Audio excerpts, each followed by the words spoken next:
Hello, I'm Bill Honachevsky, and welcome to What About New Jersey History. Today, on this rainy day, I'm on the property of Joseph Bonaparte, and behind me, a 200-year-old carriage bridge. Now, Joseph Bonaparte, the former King of Spain and Napoleon's older brother, lived in exile on this property in Bordentown, New Jersey from 1816 to 1839.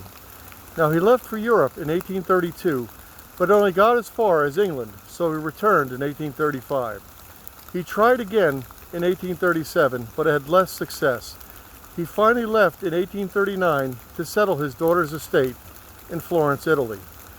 Now, sadly, Charlotte died at just 32 years old. The stress of the situation caused him to have a stroke, and he thus never again returned to the United States of America. In 1844, Bonaparte died of a massive stroke at age 76. He left the second largest home in the United States at the time, as well as the largest private library and the art gallery in the United States of America. His collection included David's Napoleon Crossing the Alps. His artwork contained thousands of pieces. The property passed through owners Beckett and Hammond as a summer estate. On the property, Hammond's original stone swimming pool still remains. Originally 3 mansions, some foundations still remain. During the past 80 years, the 200-acre property was a seminary school for students learning to be priests, and then a missionary retreat for retired priests.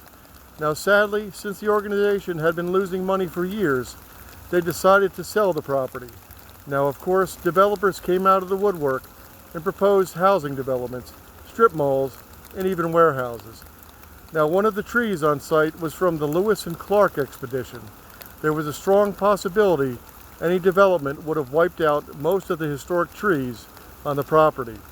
But in the end, the preservation proposal succeeded. The former Joseph Bonaparte estate in Bordentown will be preserved by the town of Bordentown, DNR Greenway, and New Jersey Department of Environmental Protection. The closing and final preservation of the piece will be at the end of this year. The city will maintain the structures as municipal offices, and the Bonaparte Gardeners Lodge, the only original structure from Bonaparte's day, built in the 1820s, will be converted into a Bonaparte museum and managed by the Historical Society. Now, some of the original Bonaparte furnishings, as well as the 200-year-old carriage bridge behind me, still exist on the property.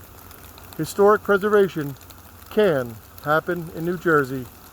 I'm Bill Honachevsky, and thank you for watching. Remember to preserve and protect our history and natural environment.